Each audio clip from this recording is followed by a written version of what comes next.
Episode 65 एक रात मुझे दे दो।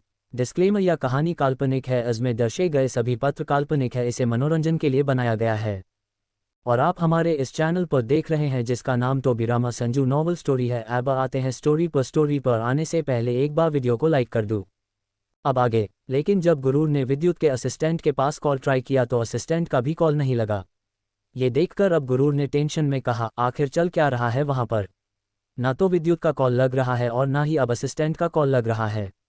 मुझे टेंशन हो रही है, कहीं वहां कुछ गलत तो नहीं हुआ होगा। लेकिन ये कहते हुए तभी वो शांत हुई और फिर खुद से बोली, नहीं, मैं ज़्यादा सोच रही हूँ। वहाँ ऐसा कुछ भी नहीं हुआ होगा। जरूर विद्युत और असिस्टेंट दोनों ही वहाँ की मीटिंग में काफ़ी ज़्यादा बिजी होंगे। इसके अलावा वहाँ कुछ नहीं हो सकता। ये सब सोचते हुए गुरूर ने फिर अपनी कार स्टार्ट की और वहाँ से निकल गई। कुछ ही देर में वो वालिया पैलेस के बाहर आकर रुकी। वो कार से बाहर निकली और अंदर की तरफ गई। जब वो अंदर आई तो उसने देखा सोफे पर ही सुष्मिता जी वैदेही के साथ बैठी हुई थी।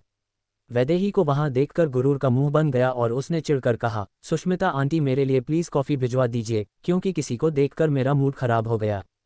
वैदेही ये सुनकर गुरूर से मुस्कुरा कर बोली, गुरूर कैसा गया ऑफिस का तुम्हारा पहला दिन।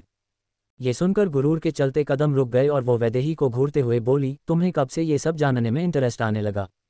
वैदेही ने मुस्कुराकर कहा, देखो गुरूर, मैंने सोच लिया है कि अब मैं तुमसे कोई भी लड़ाई झगड़ा नहीं करूंगी और मैंने ये भी सोच लिया है कि अब मैं तुम्हारे और विद्युत के बीच भी कोई दखलंदाजी नहीं करूंगी। मुझे अच्छे से पता है विद्युत तुमसे प्यार करता है और शायद तुम भी विद्युत से प्यार करती हो। अब दो प्यार करने वालों के बीच मेरी कोई ज़रूरत नहीं है।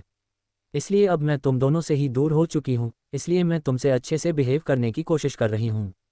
उम्मीद करती हूँ तुम भी कॉम्प्रोमाइज़ करोगी। वैदेही की ये सारी बातें सुनकर गुरूर काफ़ी ज़्यादा हैरान थी और वो वैदेही को ध्यान से देखते हुए बोली, क्या तुम वाकई बदल गई या फिर से बदलने का नाटक कर रही हो, क्योंकि मुझे यकीन नहीं हो रहा है। तभी वैदेही अपनी जगह से उठी और गुरूर के पास आए। उसने मुस्कुराते हुए गुरूर के चेहरे पर हाथ रख कर कहा, तुम्हें पता है तुम मुझसे बहुत ज़्यादा छोटी हो, उम्र में भी और तजुर्बे में भी, तो तुम मुझे अब अपनी बड़ी बहन की तरह ट्रीट कर सकती हो। मैं सच में पूरी तरह बदल गई हूँ। मुझे पता है कि अभी तुम्हें इतनी आसानी से यकीन नहीं होगा, लेकिन कुछ वक्त मुझे दो, तुम्हें अपने आप सब समझ आ जाएगा। इनफैक्ट मैं तो तुम्हारे और विद्युत के अच्छे रिश्ते के लिए कल मंदिर भी जाने वाली हूँ। वहाँ मैं अपनी सभी गलतियों की सज़ा भगवान से मांग लूँगी और उनसे माफ़ी भी मांग लूँगी। मैं उनसे कह दूंगी कि आज तक मैंने जो कुछ भी किया तुम्हारे साथ उसके लिए मुझे वो माफ़ कर दे, और उससे पहले मैं तुमसे भी माफ़ी मांगना चाहती हूँ। प्लीज़ मुझे माफ़ कर दो और हम एक नए तरीके से अपने रिश्ते की शुरुआत करते हैं। ये सब सुनकर गुरूर अभी भी काफ़ी ज़्यादा कन्फ्यूज थी और हैरान भी थी। उसने सुष्मिता जी को देखा तो सुष्मिता जी ने भी मुस्कुराते हुए कहा, गुरूर बेटा, वैदेही वाकई तुमसे उम्र और तजुर्बे दोनों में ही बड़ी है। तुमने कल उसके बारे में कितना कुछ कहा, लेकिन आज वो देखो तुमसे कितने प्यार से बात कर रही है। यही अंतर होता है छोटे और बड़े में। तुम मुझसे बहुत छोटी हो लेकिन फिर भी वो तुमसे माफ़ी मांग रही है, इसलिए उसे माफ़ कर दो और अब तुम दोनों अच्छे से हंसी खुशी इस घर में रहो। लेकिन तभी गुरूर ने कहा, मुझे तुम पर यकीन नहीं है। मुझे नहीं लगता कि तुम इतनी आसानी से बदल सकती हो, इसलिए ये झूठा ड्रामा करना बंद करो। मुझे अच्छे से पता है कि तुम्हारी औकात क्या है। ये सुनकर भी वैदेही ने मुस्कुरा कर कहा, मेरी औकात शायद कुछ भी नहीं है गुरूर, क्योंकि तुम विद्युत वालिया की बीवी हो, इस माइसौर के मालिक की बीवी हो। तुम्हारी औकात मुझसे बहुत बड़ी है और मैं यहाँ की सिर्फ एक मामूली सी लड़की, जो सिर्फ विद्युत की बचपन की दोस्त है, और अब शायद दोस्त भी मैं नहीं रह गई, क्योंकि विद्युत काफ़ी ज़्यादा बदल गया है। इसलिए वाकई मेरी कोई औकात नहीं है तुम्हारे आगे, लेकिन मैं कोशिश करूंगी कि तुम्हें मुझसे कोई प्रॉब्लम ना हो। तभी गुरूर ने वैदेही के हाथ को गुस्से से दूर झटक दिया और वहां से जाते हुए बोली, अगर तुम यही चाहती हो तो फिर तुम मुझसे ज़्यादा दूर रहो, और खासकर मेरे विद्युत से। इसी में तुम्हारी भलाई है, बाकी मुझे तुम्हें माफ़ नहीं करना। ये कहकर वो सीधे अपने कमरे में चली गई। वही वैदेही उसे जाते हुए देखती रही। तभी सुष्मिता जी ने कहा, वैदेही बेटा, तुम फिक्र मत करो। गुरूर अभी बच्ची है, उसे इतनी समझ नहीं है। देखना, जब उसका गुस्सा पूरी तरह शांत होगा तो वो जरूर तुम्हें अपना लेगी। ये सुनकर वैदेही ने भी मुस्कुराकर अपना सिर हिला दिया और वो अपने कमरे में चली गई। इधर गुरूर अपने कमरे में आए और वो बेड पर बैठकर खुद से बोली, क्या वाकई वैदेही बदल गई या फिर वो सिर्फ एक झूठा नाटक कर रही है। पता नहीं क्यों पर मुझे टेंशन हो रही है। वो ऐसे नहीं बदल सकती, जरूर इसके पीछे कोई ना कोई राज है। लेकिन कल जब मैंने इसे कहा था तब ये रो रही थी और मैंने इसकी आंखों में एक दर्द भी देखा था।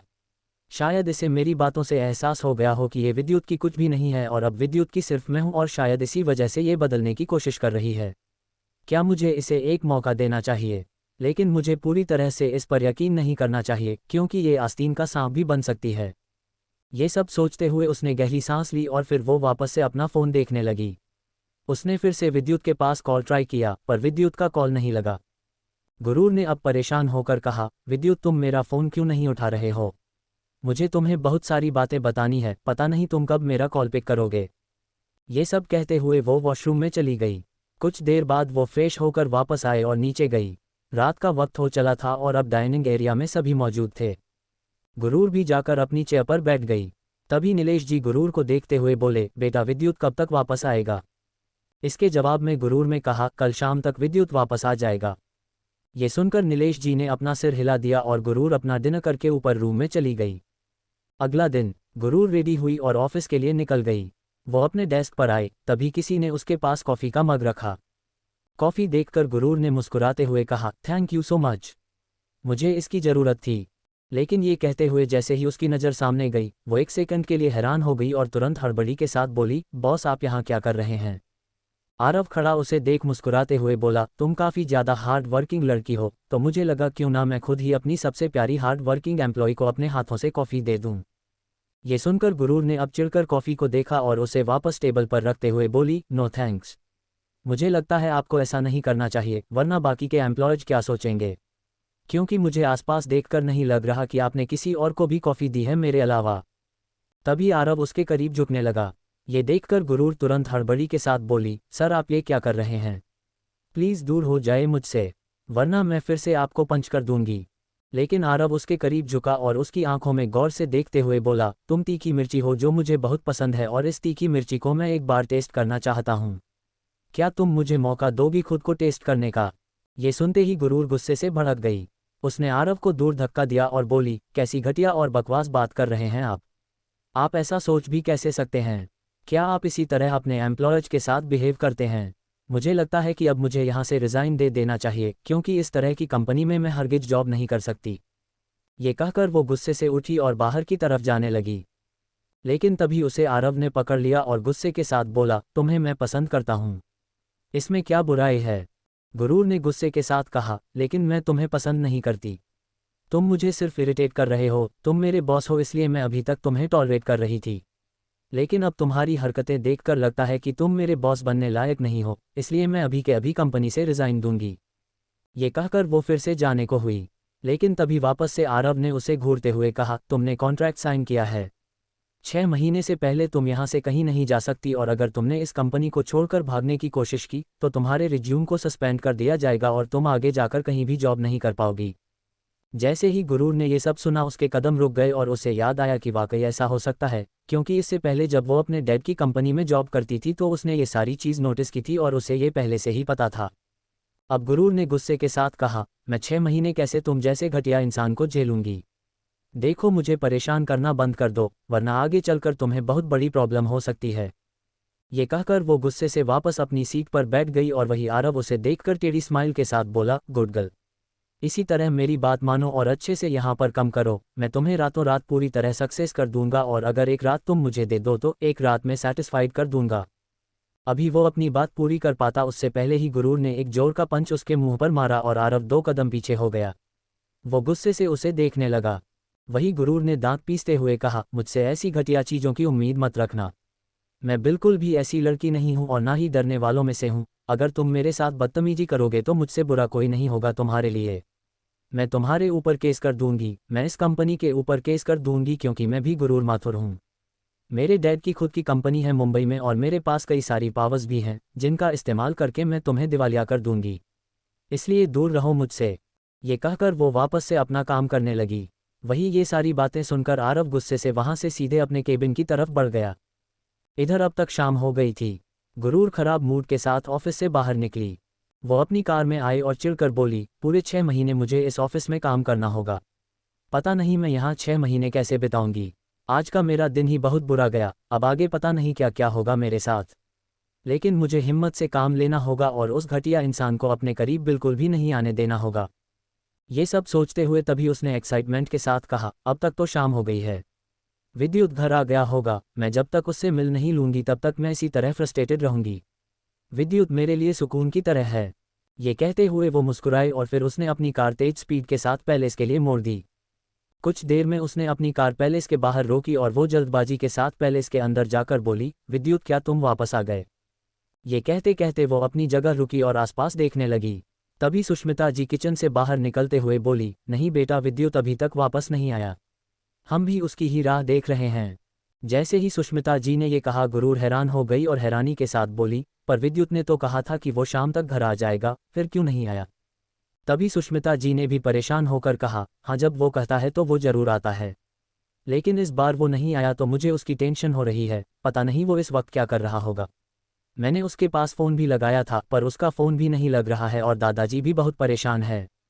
ये सब सुनकर अब गुरूर का दिमाग पूरी तरह घूम गया और उसने अपना फ़ोन निकालते हुए कहा, बस बहुत हो गया। अब मैं विद्युत से एक पल भी दूर नहीं रह सकती। मुझे उसे अभी के अभी देखना है और फिर इसके लिए मुझे चाहे जो करना पड़े। इधर दूसरी तरफ ऑस्ट्रेलिया में एक होटल के अंदर विद्युत इस वक्त सोफे पर लीन होकर बैठा हुआ था। उसके साथ ही कुछ क्लाइंट्स बैठे हुए थे और विद्युत के चेहरे पर काफ़ी सीरियस एक्सप्रेशन थे। तभी उन क्लाइंट्स ने कहा, फाइनली ये डील हमने साइन कर ली है, अब जल्द से जल्द हम इस पर काम करेंगे। ये कहकर उसने विद्युत की तरफ अपना हाथ बढ़ाया तो विद्युत ने भी उससे हाथ मिलाते हुए बिना किसी भाव के कहा, उम्मीद करता हूँ इस डील पर हम दोनों को बराबर प्रॉफिट होगा। उसके जवाब में क्लाइंट ने भी अपना सिर हिलाया। इसके बाद वो क्लाइंट वहाँ से चला गया और फिर विद्युत भी होटल रूम से बाहर निकला। तभी असिस्टेंट ने कहा, बॉस, काफ़ी दिनों से आप काम कर रहे हैं, थोड़ा सा ड्रिंक कर लीजिए, फिर आपका स्ट्रेस कम हो जाएगा। इसके जवाब में विद्युत ने कुछ नहीं कहा और वो सीधे उसी होटल के अंदर बने बार की तरफ बढ़ गया। वो उस होटल रूम के बार में आया और बार काउंटर के पास जाकर ड्रिंक करने लगा। लेकिन तभी वहां पर एक लड़की आई और विद्युत की तरफ ड्रिंक बढ़ाते हुए बोली, विद्युत वालिया, क्या मेरे साथ आप ड्रिंक करना पसंद करेंगे? विद्युत ने उस लड़की को घूरा। वो लड़की काफ़ी खूबसूरत थी, लेकिन विद्युत ने उसे इग्नोर करते हुए कहा, मैं लड़कियों को अपने मुंह नहीं लगाता। ये सुनते ही उस लड़की के एक्सप्रेशन पूरी तरह गुस्से से भर गए और वो विद्युत को घूरने लगी। कौन है वो लड़की? एंड गाइस, कल दूंगी रोमांस। फिलहाल के लिए विधांत और नव्या इसी तरह रहेंगे। बाकी अरब खन्ना की एक मिस्ट्री है जो विद्युत के आने पर सॉल्व होगी और शुरू होगी विद्युत की possessiveness. Subscribe to Tobirama Sanju novel story episode 66, don't touch my husband. अब आगे। वो लड़की विद्युत को गुस्से से देखते हुए बोली, विद्युत वालिया, तुम्हें कुछ ज़्यादा ही खुद पर घमंड है। इसके जवाब में विद्युत ने बिना किसी भाव के कहा, ऑफकोर्स मुझे खुद पर घमंड भी है और कॉन्फिडेंट भी, इसलिए मैं तुम जैसी लड़कियों को अपने मुंह नहीं लगाता, सो बेटर होगा कि मुझसे दूर रहो। ये कहकर वो बार काउंटर की दूसरी तरफ जाने लगा।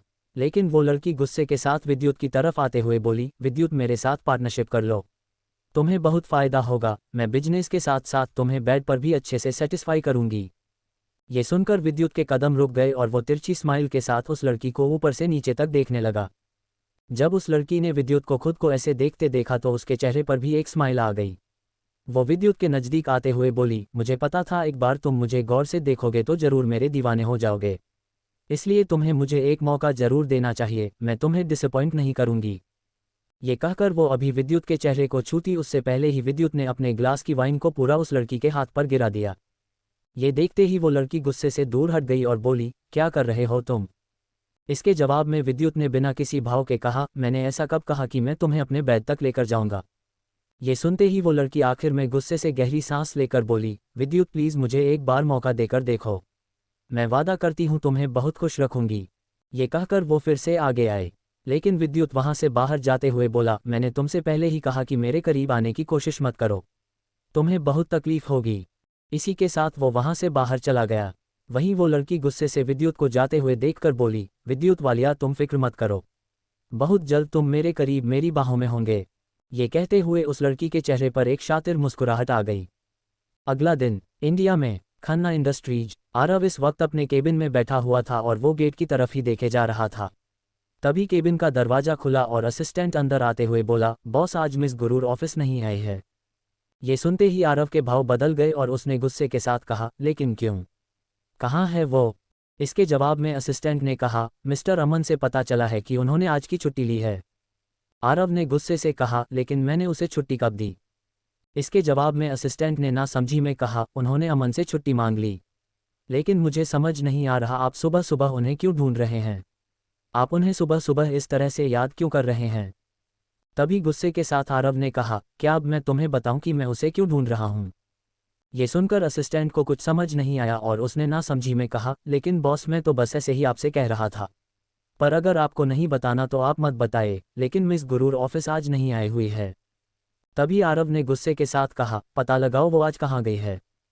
इसके जवाब में असिस्टेंट ने कहा, क्या ऐसा करना सही होगा? इसके जवाब में आरव ने गुस्से के साथ कहा, तुम्हें मेरी बात एक बार में समझ क्यों नहीं आती? चुपचाप जाओ, जाकर उसके बारे में पता लगा कर आओ। ये सुनकर असिस्टेंट ने अपना सिर हिला दिया और वो चुपचाप वहां से चला गया। उसके जाने के बाद आरव ने गुस्से के साथ कहा, मिस गुरूर तुमने ठीक नहीं किया इस तरह बिना मुझे बताए जाकर। तुम्हें इस तरह से नहीं जाना चाहिए था और बिना मुझसे पूछे तो बिल्कुल भी नहीं। अब तुम देखती जाओ मैं तुम्हारे साथ क्या करूंगा। इधर दूसरी तरफ वैदेही पूरे वालिया पैलेस में गुरूर को ढूंढ रही थी। तभी वो सुष्मिता जी को रोकते हुए बोली, गुरूर कहाँ हैं? मैं उसे कब से ढूंढ रही हूँ, वो मुझे मिल नहीं रही है। इसके जवाब में सुष्मिता जी ने कहा, गुरूर तो सुबह से मुझे भी कहीं नहीं दिख रही है, मुझे लग रहा है कि वो ऑफिस चली गई। लेकिन तभी वैदेही ने कहा, पर वो ऑफिस नहीं गई। सुबह से मैंने उसे कहीं भी बाहर जाते हुए नहीं देखा। ये सुनकर सुष्मिता जी ने ना समझी में कहा, अगर वो ऑफिस नहीं गई तो कहाँ जा सकती है? इसके जवाब में वैदेही ने गुस्से के साथ कहा, मुझे लगता है कि कहीं वो फिर से तो इस घर से भाग नहीं गई। जैसे ही उसने ये कहा सुष्मिता जी उसे घूरते हुए बोली, वैदेही कल तक तो तुम उसके साथ नई शुरुआत करने जा रही थी और आज फिर से उसके ऊपर इस तरह शक कर रही हो। ये सुनते ही अचानक से वैदेही को कुछ समझ आया और उसने तुरंत अपने आप को संभालते हुए कहा, मेरे कहने का ये मतलब था कि वो इस तरह बिना बताए कहाँ जा सकती है। मुझे लगता है कि उसे ढूंढना चाहिए। ये सुनकर सुष्मिता जी ने कहा, तुम फिक्र मत करो, मैं दादाजी से बात करती हूँ। ये सुनकर वैदेही ने अपना सिर हिला दिया और सुष्मिता जी वहां से चली गई। लेकिन वैदेही के एक्सप्रेशन कुछ बिगड़े हुए थे और वो खुद से बोली, ये आखिर अचानक से कहाँ जा सकती हैं। इधर दूसरी तरफ ऑस्ट्रेलिया में इस वक्त वहां रात का वक्त था और एक होटल के अंदर पार्टी चल रही थी। चारों तरफ बिजनेस टाइकून और बिजनेसमैन मौजूद थे और सभी एक दूसरे के साथ ड्रिंक करते हुए पार्टी को एंजॉय कर रहे थे। तभी पार्टी में होस्ट आया और उसने सभी की तरफ देखते हुए कहा, मुझे खुशी हुई कि आप सभी पार्टी में आए। इस प्रोजेक्ट पर जितनी भी कंपनी काम कर रही है उन्हें मैं तहे दिल से शुक्रिया करता हूं और अब फाइनली ये प्रोजेक्ट सक्सेस हुआ है। इसके लिए आज हम सारी रात पार्टी करेंगे। ये कहते हुए होस्ट ने अपने हाथों में पकड़े वाइन के ग्लास को ऊपर की तरफ उठाया तो वहां मौजूद सभी जोर जोर से हूटिंग करने लगे। बार काउंटर पर मौजूद विद्युत बिना किसी भाव के ये सब देखे जा रहा था। तभी वहां पर वैभव आते हुए बोला, यहाँ की डील तो सक्सेसफुल हो गई, क्या तुम वापस घर जाना चाहते हो? इसके जवाब में विद्युत ने कहा, अभी नहीं, मेरा एक और इम्पॉर्टेंट काम है। ये सुनकर वैभव को कुछ समझ नहीं आया और उसने ना समझी में कहा, कौन सा इम्पॉर्टेंट काम जो मुझे नहीं पता? इसके जवाब में विद्युत ने उससे कुछ नहीं कहा और वो सीधे पार्टी हॉल के मेन एरिया की तरफ बढ़ गया। वैभव उसे जाते देख मुंह बनाकर बोला, आखिर ये विद्युत कर क्या रहा है? क्या चल रहा है इसके दिमाग में? मुझे जानना होगा। ये कहते हुए वो भी उसके पीछे पीछे बढ़ गया। इधर विद्युत हॉल में आया तो सभी उसे देखकर उससे बात करने के लिए आगे आने लगे। विद्युत अपने हाथों में वाइन का ग्लास पकड़े उन सभी से बिना किसी एक्सप्रेशन के साथ बात करने लगा। तभी वापस से पीछे से विशाखा आए और मुस्कुराते हुए बोली, मिस्टर वालिया क्या आप मेरे साथ ड्रिंक करना पसंद करेंगे? उस आवाज़ को फिर से सुनकर विद्युत के एक्सप्रेशन सर्द हो गए। वो बिना मुड़े ही बोला, सॉरी विशाखा, पर मैं आपके साथ ड्रिंक नहीं कर सकता। ये सुनकर विशाखा मुस्कुराए और वो विद्युत के पास आने की कोशिश करते हुए बोली, मिस्टर वालिया आज भी मैं आपको वही डील ऑफर कर रही हूँ, मेरे साथ पार्टनरशिप कर लीजिए, मैं आपको पूरी तरह सेटिस्फाई कर दूंगी। ये कहकर वो फिर से विद्युत के हाथ को पकड़ने की कोशिश करने लगी। लेकिन विद्युत उसे गुस्से से अब देखते हुए बोला, control yourself, otherwise I will kill you. ये सुनकर एक पल के लिए विशाखा अपनी जगह रुक गई। विद्युत उसे गुस्से से देख रहा था।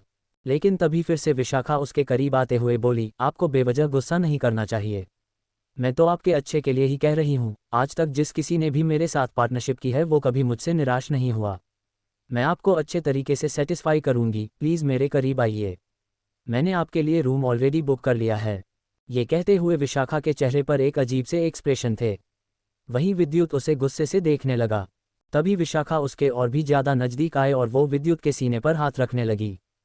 इसके जवाब में विद्युत उसे गुस्से से देखते हुए अभी कुछ कहता, लेकिन उससे पहले ही किसी ने विशाखा के बालों को पीछे से पकड़ा और उसे झटके के साथ विद्युत से दूर किया और चिल्लाते हुए बोली, डोंट टच माय हस्बैंड, अगर तुमने मेरे हस्बैंड को छूने की कोशिश भी की मैं तुम्हें जान से मार दूंगी। विशाखा जोर से जमीन पर जा गिरी और उसकी वजह से चारों तरफ मौजूद लोग उसे देखने लगे और सामने खड़ी उस लड़की को देखने लगे। वहीं विद्युत ने जैसे ही सामने खड़ी गुरूर को देखा, 1 सेकंड के लिए वो बस उसे देखता रह गया। इधर वैभव भी जल्दबाजी के साथ वहां आया और वहां गुरूर को देखकर हैरान हो गया और हैरानी के साथ बोला, गुरूर तुम यहाँ क्या कर रही हो? तभी गुरूर गुस्से से विद्युत को देखते हुए बोली, तो आप यहाँ पर ये कर रहे थे, इसलिए आपने मेरा फ़ोन पिक नहीं किया और ना ही मेरे मैसेज का जवाब दिया। ये कहकर वो गुस्से से विद्युत को देखने लगी। वहीं विद्युत ने एक नज़र चारों तरफ देखा, इस वक्त सभी गुरूर को ही देखे जा रहे थे।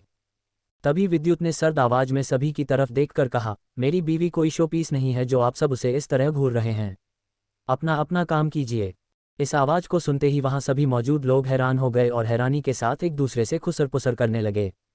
इधर गुरूर गुस्से से विशाखा को देखकर बोली, दूर रहना मेरे पति से, वरना इससे भी बुरी हालत कर सकती हूं मैं।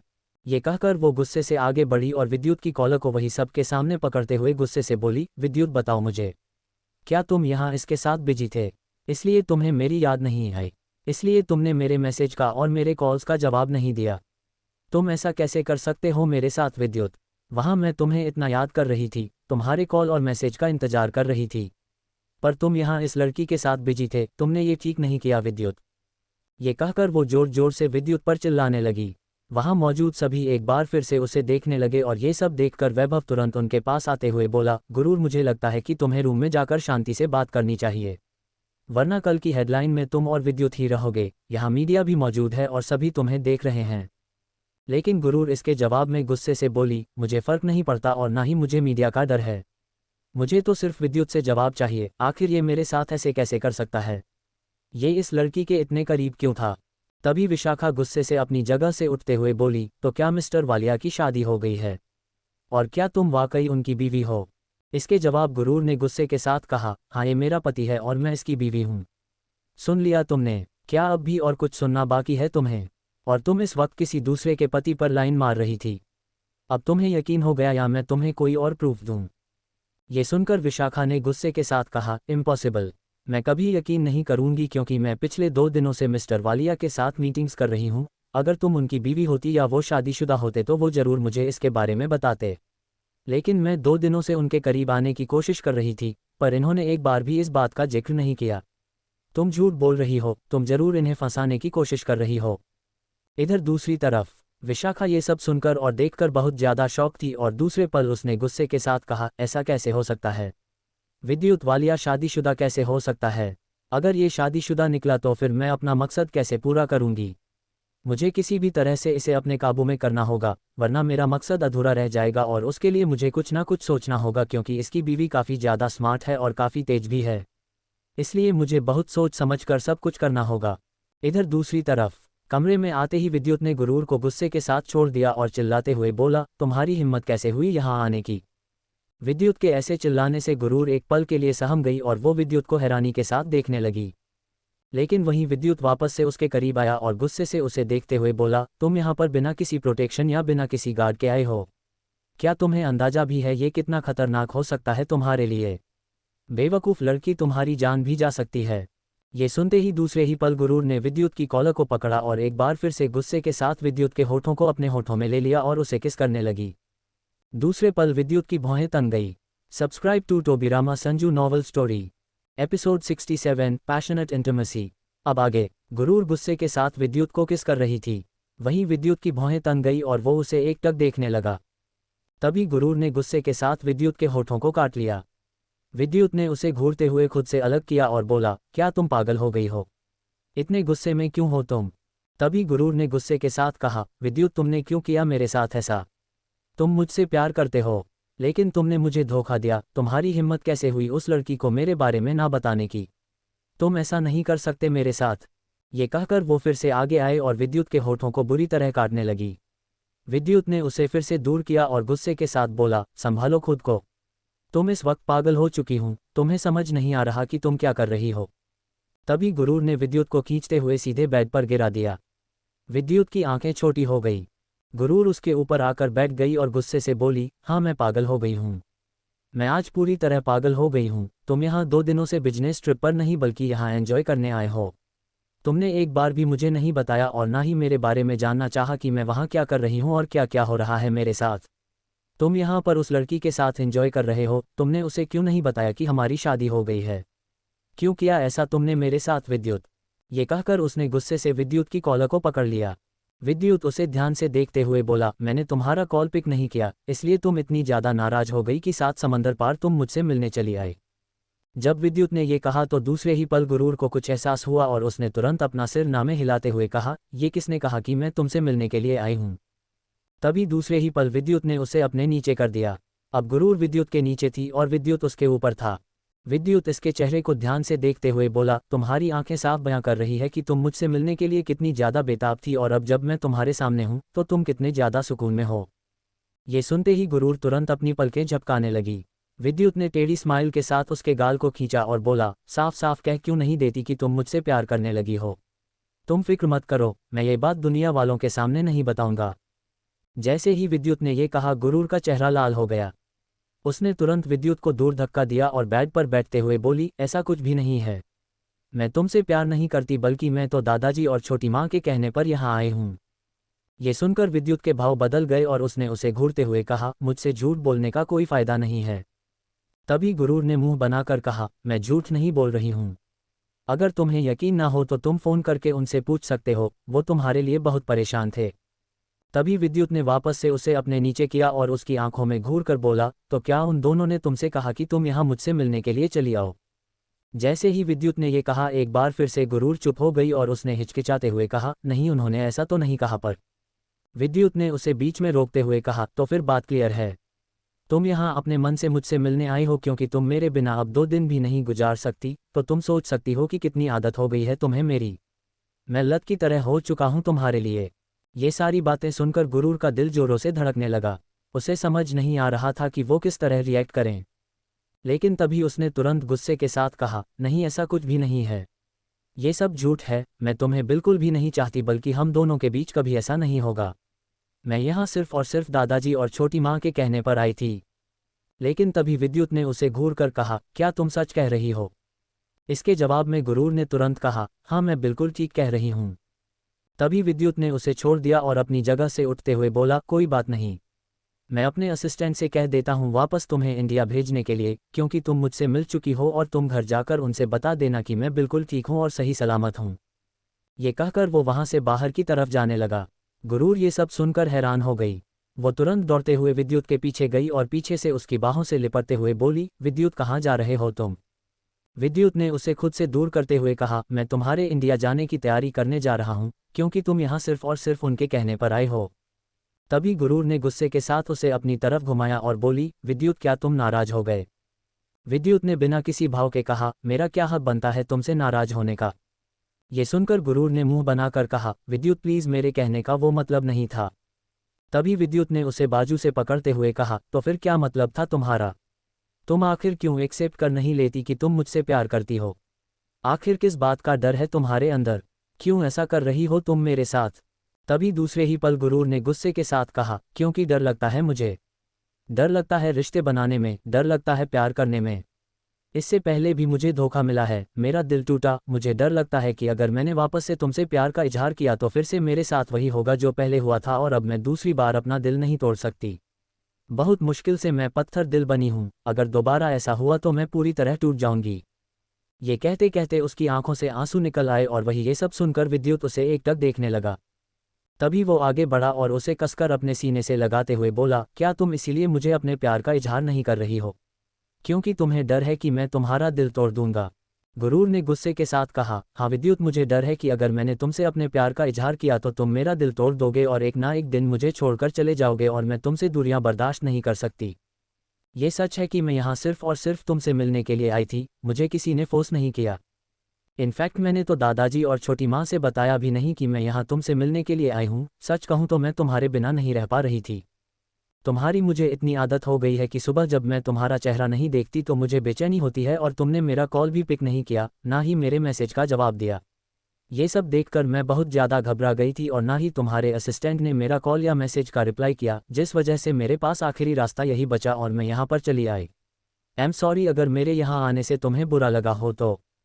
तभी विद्युत ने उसे खुद से दूर किया और उसे बेड पर बिठाया। इसके बाद उसने उसके दोनों हाथों को अपने हाथ में लेते हुए कहा, सच कहूँ तो मुझे बिल्कुल भी बुरा नहीं लगा, बल्कि मुझे तो बहुत अच्छा लगा। मुझे खुशी हुई कि अब कोई मेरे लिए भी इतना ज़्यादा परेशान हो सकता है कि वो मेरे कॉल पिक ना करने से यहाँ तक चला आए। सच कहूँ तो मुझे ये काफ़ी पसंद आया, पर यह तुम्हारे लिए खतरे के बराबर हो सकता था। तुम्हें इस तरह से नहीं करना चाहिए था। तुम्हें पता है ना कि बाहर मेरे कितने दुश्मन हैं और पूरी मीडिया को पता है कि तुम मेरी बीवी हो और सभी तुम पर अपनी नज़रें बनाए रखते हैं। अगर गलती से भी उन्हें पता चला कि तुम इतनी दूर बिना किसी प्रोटेक्शन या गार्ड्स के आए हो तो वो तुम्हारी जान के पीछे पड़ सकते हैं और मैं ऐसी चीज़ कभी बर्दाश्त नहीं कर पाऊंगा, क्योंकि जितना तुम मुझको खोने से डर रही हो उससे कई गुना ज़्यादा मैं तुम्हें खोने से डरता हूँ। ये कहते हुए उसने गुरूर के माथे पर किस कर लिया और वही जब गुरूर ने ये सुना तो उसके चेहरे पर ना चाहते हुए भी एक स्माइल आ गई और वो आगे बढ़ी और विद्युत के सीने से लग गई। विद्युत ने भी उसे अपनी बाहों में भरते हुए कहा, मुझे पता है कि तुम मुझसे पहले उस ज्ञान से प्यार किया करती थी, लेकिन मुझे इस बात का अफसोस भी है कि मैं तुम्हारा पहला प्यार नहीं बन सका। पर मैं प्रॉमिस करता हूँ मैं तुम्हारा आखिरी प्यार जरूर बनूंगा और तुम्हें बहुत जल्द अपने प्यार का एहसास होगा और तुम मुझसे उसका इजहार भी करोगी।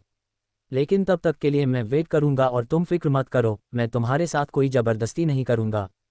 तुम्हें जैसे जो करना हो तुम कर सकती हो।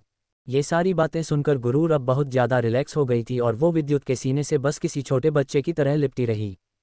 विद्युत ने उसे अपनी गोद में उठा लिया और बेड पर लेटाते हुए बोला, तुम अब आराम करो, मैं तुम्हारे लिए डिनर लेकर आ रहा हूँ। ये कहकर वो वहाँ से जाने को हुआ, लेकिन तभी गुरूर ने उसके हाथ को पकड़कर अपनी तरफ खींचा। विद्युत की भौहें तन गई और वो उसे घूरते हुए बोला, क्या हुआ? इसके जवाब में गुरूर ने अपनी आंखें रोल करते हुए कहा, तुम्हें डिनर के लिए बाहर क्यों जाना है? ये सुनकर विद्युत ने उसे घूरकर कहा, क्या मतलब है तुम्हारा? तुम्हें भूख लगी होगी और डिनर बाहर ही मिलेगा।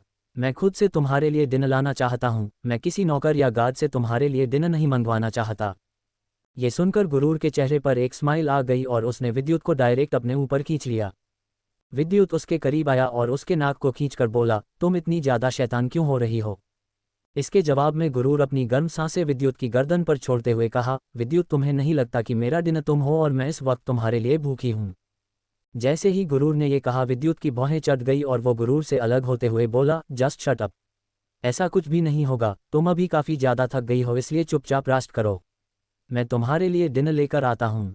ये कहकर वो वहाँ से जाने को हुआ, लेकिन तभी फिर से गुरूर ने उसे बेड पर गिरा दिया और उसके ऊपर जाकर गुस्से से बोली, लगता है तुम इतनी आसानी से मेरी बात नहीं सुनोगे, इसलिए मुझे तुम्हें बांधना होगा। ये कहकर उसने विद्युत की गर्दन से उसकी टाई को निकाल लिया। विद्युत की आंखें छोटी हो गई और उसने कहा, तुम वाइल्ड हो रही हो?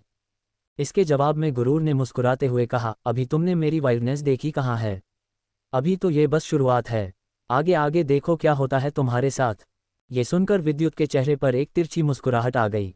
उसने उसे देखते हुए कहा, तुम बहुत बड़ी गलती कर रही हो, क्योंकि अगर एक बार मैंने अपना कंट्रोल खोया तो तुम मुझे चाहकर भी कंट्रोल नहीं कर सकती। ये सुनकर गुरूर ने विद्युत के दोनों हाथों को उस टाई से बांध दिया और विद्युत के सर के ऊपर रख दिया और फिर उसके करीब आते हुए बोली, तो किसने कहा तुम्हें खुद को कंट्रोल करने के लिए? मैं नहीं चाहती कि तुम आज खुद पर कंट्रोल करो, मैं आज तुम्हें कच्चा खाना चाहती हूँ। ये कहकर वो नीचे झुकी और विद्युत की शर्ट के बटन खोलते हुए उसकी गर्दन पर किस करने लगी। विद्युत गहरी सांस लेते हुए बोला, मैं तुम्हें फिर से वार्न कर रहा हूँ, तुम बहुत बड़ी गलती कर रही हो, मेरे अंदर आग लगी हुई है, अगर तुमने इसे भड़काया तो तुम सुबह चलने के काबिल नहीं रहोगी। ये सुनते ही गुरूर के चेहरे पर गहरी स्माइल आ गई। वो फिर से विद्युत की पूरी गर्दन पर किस करते हुए बोली, मुझे मंजूर है, पर आज मैं तुम्हें खुद से दूर नहीं जाने दूंगी। ये कहकर वो उसकी शर्ट के बटन खोलने लगी।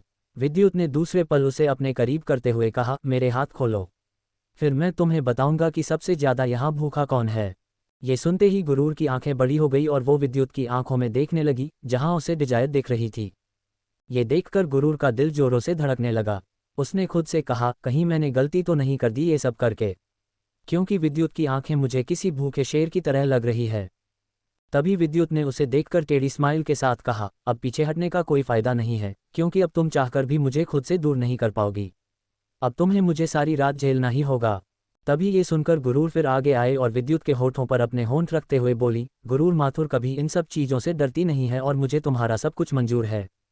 ये कहते हुए वो उसे किस करने लगी और विद्युत ने अपनी आंखें बंद कर ली।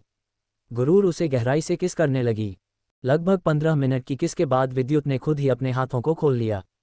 ये देखते ही गुरूर की आंखें बड़ी हो गई और वो अभी कुछ कहती उससे पहले ही विद्युत ने उसे अपने नीचे किया और उसके दोनों हाथों को उस टाई से बांध दिया। ये देखकर गुरूर ने तुरंत कहा, विद्युत ये चीटिंग है, तुम ऐसा नहीं कर सकते मेरे साथ, खोलो मेरा हाथ, मुझे तुम्हें फील करना है। लेकिन विद्युत उसे ऊपर से नीचे तक घूरते हुए बोला, सॉरी, पर जिस तरह तुमने कुछ देर पहले मुझे तड़पाया, अब तुम सारी रात तड़पोगी। ये सुनते ही गुरूर की आंखें बड़ी हो गई और विद्युत धीरे धीरे करके उसके करीब आने लगा। वो फिर से उसके होठों के करीब बढ़ा और उसके होठों पर किस करने लगा और फिर धीरे धीरे करके उसके हाथ उसकी पूरी बॉडी पर चलने लगे। कुछ ही वक्त में उन दोनों के कपड़े बेड के किसी कोने में पड़े थे और विद्युत ने गुरूर को अपने आगोश में लिया तो गुरूर ने अपने हाथों की मुट्ठियां कसकर बंद कर ली और धीरे से बोली, विद्युत प्लीज मेरे हाथ खोल दो, तुम बहुत गलत कर रहे हो। लेकिन विद्युत उसे गहराई से प्यार करते हुए बोला, सॉरी, पर अभी मैं ना ही रुक सकता हूँ और ना ही तुम्हारे हाथ खोल सकता हूँ, तुम्हें इसी तरह एंजॉय करना होगा। इसी तरह वो रात गुरूर के लिए काफ़ी ज़्यादा गहरी थी। सारी रात उन दोनों की गर्म सांसों की आवाज़ उस रूम में गूंजती रही। Subscribe to Tobirama Sanju novel story episode 68। मैं जेंटल होने की कोशिश करूंगा। अब आगे। इधर दूसरी तरफ इंडिया में मुंबई। इस वक्त नव्या किचन में डिनर रेडी कर रही थी। उसके चेहरे पर कोई भी भाव नहीं था, लेकिन तभी पीछे से किसी ने उसे हक कर लिया। नव्या के हाथ काम करते हुए रुक गए और वो तुरंत हड़बड़ी के साथ बोली, अंडरस्को विधांत प्लीज दूर हो जाओ मुझसे।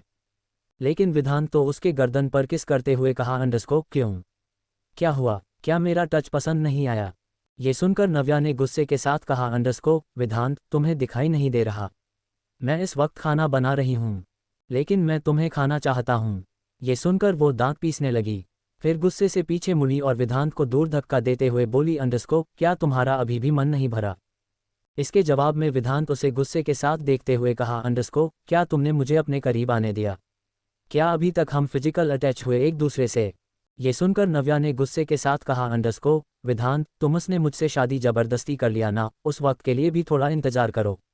अभी मैं तैयार नहीं हूँ, अगर तुम मेरे साथ जबरदस्ती करना चाहते हो तो कर सकते हो, मैं तुम्हें नहीं रोकूंगी, लेकिन याद रखना इस जबरदस्ती के बाद से तुम मुझे पूरी तरह खो दोगे और फिर मेरे दिल में तुम्हारे लिए नफरत भी नहीं रह जाएगी। ये सुनकर विधांत ने अपने हाथों की मुठ्ठियां कसकर बनाई और आगे बढ़कर उसके गर्दन को कसकर पकड़ते हुए बोला, अंडरस्को किस बात का घमंड है तुम्हारे अंदर? अब तो तुम मेरी बीवी बन चुकी हो और बीवी के साथ साथ मेरी नौकरानी भी, तो फिर क्यों इतना अकड़ रही हो मेरे सामने? नव्या ने नफरत के साथ कहा, अंडरस्को तुमने मुझे कहीं का नहीं छोड़ा विधांत, सबसे पहले मेरी जिंदगी में आग लगाई और फिर मुझसे जबरदस्ती शादी की और अब तुम जबरदस्ती मेरे साथ फिजिकल होना चाहते हो, जबकि ऐसा नहीं होगा, तुम ऐसा नहीं कर सकते, मैं तुम्हें कभी ऐसा नहीं करने दूंगी। ये कहकर उसने फिर से विधांत को धक्का दिया, लेकिन विधांत ने आगे बढ़कर उसके चेहरे को पकड़ा और उसे गुस्से के साथ किस करने लगा। नव्या भी स्ट्रगल करने लगी, वो लगातार विधांत के सीने पर मुक्के मारने लगी, लेकिन विधांत ने उसे नहीं छोड़ा, वो लगातार उसके साथ जबरदस्ती किस करता रहा। नव्या अब पूरी तरह थक गई और उसने स्ट्रगल करना भी छोड़ दिया। उसने खुद को विधांत की बाहों में ढीला छोड़ दिया। उसकी आंखों के कोने से लगातार आंसू निकल रहे थे और वही विधांत तो उसके साथ मनमानी करने लगा।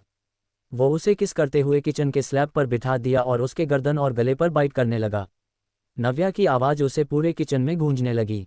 नव्या ने कसकर अपनी आंखें बंद कर ली और धीरे से बोली, अंडरस्को विधांत प्लीज छोड़ दो मुझे। लेकिन विधांत उसकी बाहों में बहकते हुए बोला, अंडरस्को नहीं, मैं तुम्हें नहीं छोड़ सकता, तुम्हारे अंदर एक जादू है जिसमें मैं पूरी तरह खो जाना चाहता हूँ, तुम मेरे लिए एक नशे की तरह हो।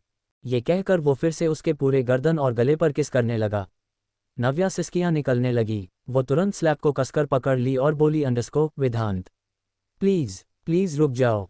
हालांकि वो इस बात से इनकार नहीं कर सकती थी कि वो भी इस वक्त बक रही थी और वो चाहकर भी विधांत को खुद से दूर नहीं कर पा रही थी। उसके हाथ पैर कमजोर हो रहे थे, लेकिन फिर भी उसने अपने आप को हिम्मत के साथ मजबूत किया और बोली, अंडरस्को विधांत ये गलत है, तुम मेरे साथ ऐसा नहीं कर सकते। लेकिन विधांत उसके फोटो को फिर से सहलाते हुए बोला, अंडरस्को तुम भी इसे एंजॉय कर रही हो, इसलिए मुझे रोकने की कोशिश मत करना। ये सुनते ही नव्या ने गुस्से के साथ कहा, अंडरस्को बिल्कुल भी नहीं, मैं तुम जैसे इंसान के टच को कभी एंजॉय नहीं कर सकती, क्योंकि मुझे तुमसे घिन आ रही है। जैसे ही नव्या ने ये बात कही, विधांत एक सेकंड के लिए रुक गया और वो दूसरे पल गुस्से के साथ बोला, अंडरस्को क्या कहा तुमने, तुम्हें घिन आ रही है? नव्या ने गुस्से के साथ कहा, अंडरस्को हाँ मुझे घिन आ रही है और बहुत ज़्यादा घिन आ रही है, इसलिए प्लीज़ मुझे छोड़ दो और दूर हो जाओ। लेकिन तभी विधांत गुस्से के साथ चिल्लाते हुए बोला, अंडरस्को अच्छा तो अब अगर तुम्हें मुझसे घिन आ रही है तो आज और अभी इसी वक्त तुम पूरी तरह मुझे महसूस करोगी और फिर देखता हूँ कि तुम्हें खुद के ही बॉडी से कैसे घिन आती है। इसी के साथ विधांत ने उसे अपने कंधे पर उठा लिया। नव्या पूरी तरह शॉक्ड रह गई, उसे एक अजीब सा डर महसूस होने लगा। वो तुरंत अपने हाथ पैर पटकते हुए बोली, अंडरस्को विधांत प्लीज छोड़ दो मुझे। विधांत मुझे कहाँ लेकर जा रहे हो? ये सही नहीं है, प्लीज अभी के अभी